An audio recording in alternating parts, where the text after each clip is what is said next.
but it was Nick and Phoenix doing the exact same move to Penta and Matt, or it was Penta and Matt doing the exact same move to Nick and Phoenix. Yeah.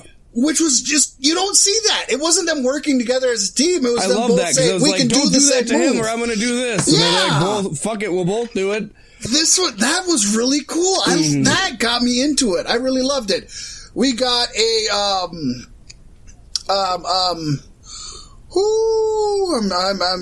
at a loss for the word of the move that Hiroshi Tanahashi does. Sling blade, sorry.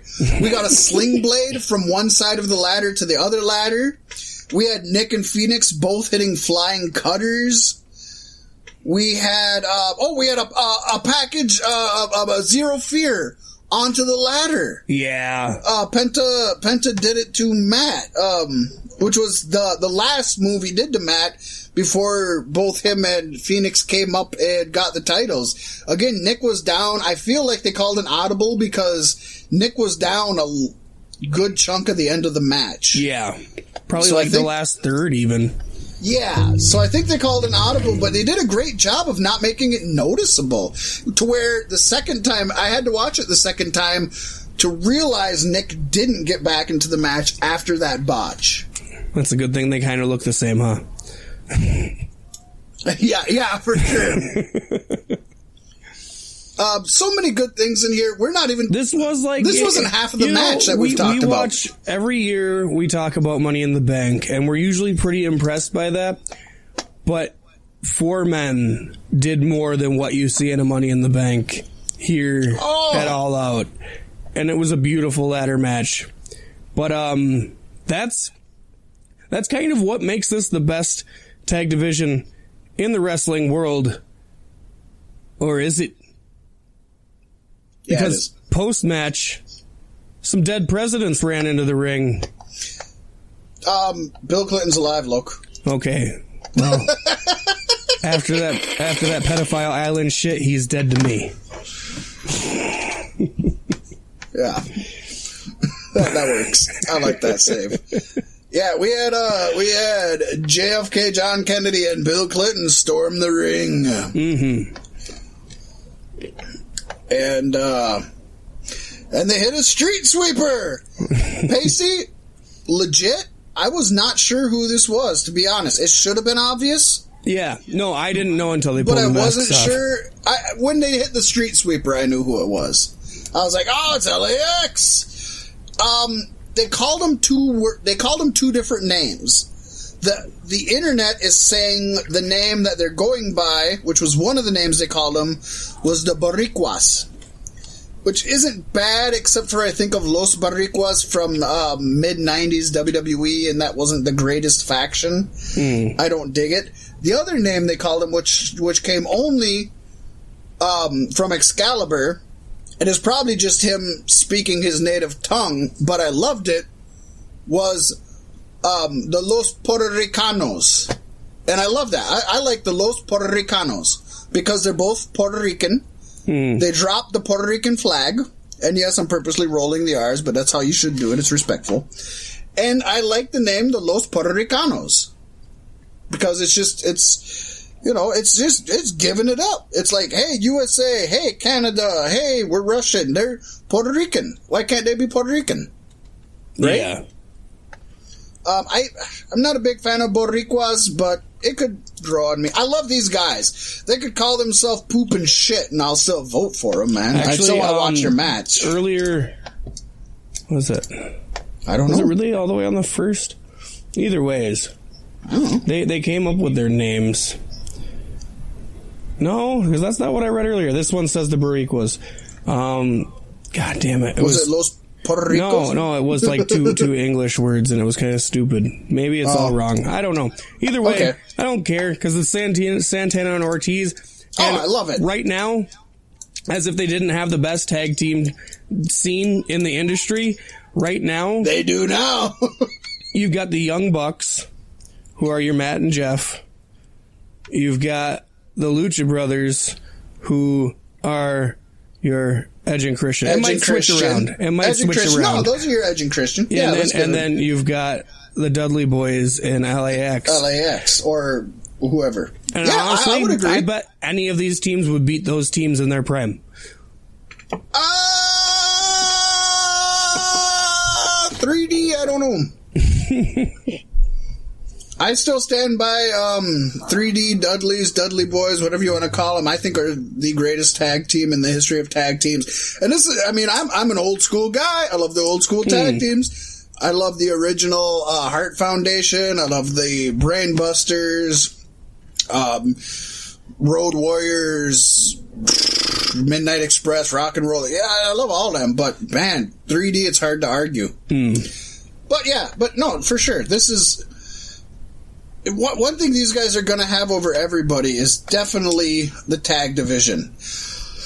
I said it before. I'm going to say it again. It doesn't have anything to do with this match, but to me, they're not doing as much with the women's division as I was hoping they would. But as I said, Nyla Rose, Riho, I couldn't ask for two better women, so I'll give them that. Oh, we never mentioned either. They revealed the AEW women's title belt. AEW is going out of their way to make sure they have the most best looking belts in pro wrestling. Are they not, Pasty? Yes, they are. That's an awesome fucking belt. It probably looks better than the AEW championship. It does. We got one match left, Pasty. We didn't even talk about Pentagon being unmasked. Oh shit! That was one of the best spots of the match. That was amazing. It was amazing. Talk about it when he was up on the ladder and they whapped him. Just let him know, man.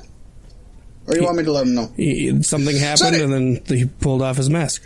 Yeah. Anyways, he's climbing the ladder and Matt's up there and he's just about to get it and Matt whips the mask right off. It was awesome. Penta stops. He covers. I like how easy it came off. Like, why doesn't it fall off of him more often?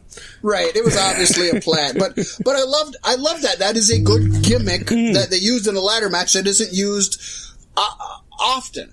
I thought it was cool because on the next episode of Being the Elite, the Bucks were talking about how, they were playing the babyface role in the match and they weren't so sure if they should do it, but Nick was like, well, we should do it because it's like us. It's the most Bucks thing they could think to do. But they got boos from the audience. Yeah, it's good. Immediately the audience booed. That was cool. That was super cool. And it's super cool that they did not show the face. All the camera people got away from him until he got his mask back on. So that was cool. It was respectful, but it was a cool spot. I want to see one of their faces in one of these things. I want to see Rey Mysterio get unmasked and show his face. I just want to see it once. One thing I want to say before we move on is that I think this was the perfect length. It was less than 25 minutes. Just short of less than 25 minutes, but still, I think if it would have been longer, it might have overstayed its welcome. If it would have been shorter, we might not have gotten as much in. It felt the perfect, like when it ended, it felt like it should have ended there. It felt like, honestly, it felt like a perfect match, and then with LAX coming out, it just made it even better. For sure. Easily highlight of the night. So moving on from the highlight of the night to a match. Yeah. This match had everything. This wasn't a bad match at all. No. This match could not follow the ladder match. We're going to get through the intro before we talk about the match, yeah? Yeah, let's talk about the intro that I didn't see. All I know is about the name of the horse, and that's what I have a problem with. So go ahead. I don't know the name of the horse. I just know he wrote a horse down. I don't know why you had an issue with it. Okay, you tell me the intro, and I'll explain. Well, Adam Page came in riding a horse. That was it. Oh. And he didn't come into Old Town Road. Okay. Which he probably should have. Is that his theme, or was that just something you wanted? No, he's got just some Western cowboy music. Why do you want to have Old Town Road? Because he rode a horse. Do horses ride on roads now? I thought that was illegal. Okay. So, you haven't heard the horse's name? I have, but I just the reason is because of something we talked about last week, which we said AEW needs to fucking stop doing because it just doesn't look good and it hurts them. And according to Adam Page, the horse's name that he rode down to the ring was Hunter Horse Helmsley. Oh, yeah. Yeah, that's right. Laysai. We all know that's according to Cody. Yes, we do know that. Not according. He just told Adam Page. Cody named him. Yeah, Cody named the fucker. Yeah. It's like, just stop this shit. If WWE wants to keep slinging shit. No, honestly, it's too easy to compare Hangman Page to Triple H just visually. Don't make that connection any more obvious. That bothered me because we just talked about it. Just stop it. Just stop it. It's not. I think it's fun. It's not. I don't think it is. I guess I can't tell you it's not fun for you. I can tell you it's not fun for me. So into the match, basically, I wasn't sure what to expect. Page, they haven't built him well coming into this. They built him as the underdog for sure. I mean, they built him as well as they could. I mean, he had his own injury. They built him as the underdog, and Jericho's last few matches haven't been Jericho-esque, but have been good. Mm-hmm. Jericho, I believe, is the only person in the company who's got a lossless record. Pretty close to it. Yeah, he hasn't lost yet. But he's not the only one. There's people who have only had one match, Pasty. I mean, I hear what you're saying. Yeah. Major name who's had multiple matches. This went too long. If the ladder match didn't even hit 25, this went over 25. We didn't need over 25 minutes of Hangman Page and Jericho. Could have gave 6 minutes to Omega and Pac. What do you want me to call him in AEW? Yeah, the fact that it followed the ladder match really hurt it. Now, I don't agree with a lot of people on the internet saying the ladder match should have been the main event. No, I don't think so. But put it in the middle or put it as the opener. Don't put it right before the main event. That's gonna kill it. You should have put Cody in between. That'd be okay. Well, ladder match. No, I don't think so either. Because I think they have a hard time. I think what AEW hasn't figured out is how to book a show. You can't have your 3 top matches at the end. You're blowing your load at the end. I like it like that. But then nobody cares. I don't know. It's like at a fireworks show. It's like the grand finale. It's explosions everywhere. Yeah, that's your main event. But in a fireworks show, halfway through, they do a semi-main event where they do a whole bunch of them, and then they go back to doing one at a time, right? Or at least most of them I go to.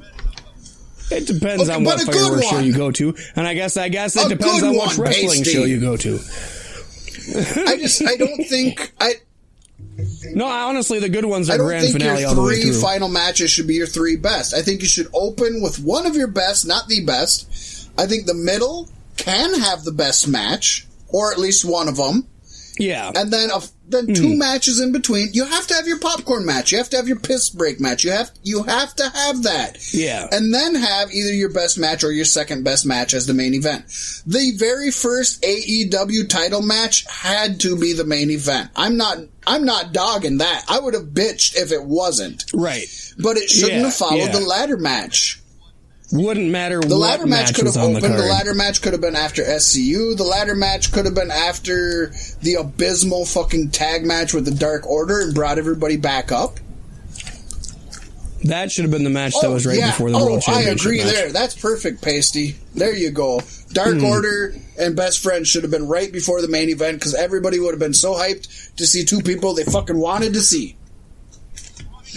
Mm-hmm. Well, I mean, plus riding off that high of Orange Cassidy, he'd have been a good lead-in for the main event. And the sad thing is, the layout was pretty good.